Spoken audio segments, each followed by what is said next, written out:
తాజాంశాన్ని చూస్తున్నాం. Hyderabad Jubilee Hills road number 36లో ఘోర రోడ్డు ప్రమాదం సంభవించింది. బెంజ్ కారు మెట్రో స్తంభాన్ని ఢీకొన్న ఘటనలో కారులో ప్రయాణిస్తున్న ఇద్దరు ప్రయాణికులు మృతి చెందారు. ప్రమాదంలో మంత్రి నారాయణ కుమారుడు విజిత్ నారాయణ మృతి చెందినట్టు తెలుస్తోంది.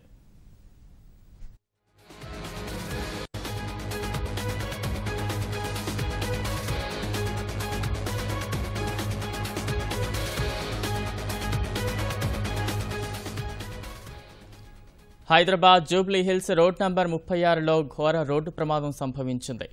బెంజ్ కార్ మెట్రో స్తంభాన్ని ఢీకొన్న ఘటనలో కారులో ప్రయాణిస్తున్న ఇద్దరు ప్రయాణికులు మృతి చెందారు. ప్రమాదంలో మంత్రి నారాయణ కుమారుడు విజిత్ నారాయణ, అతని స్నేహితుడు మృతి చెందారు.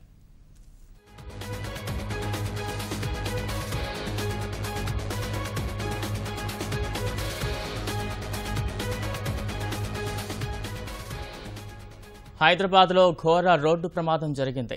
బెంజ్ కారు మెట్రో స్తంభాన్ని ఢీకొన్న ఘటనలో ఇద్దరు యువకులు మృతి చెందారు.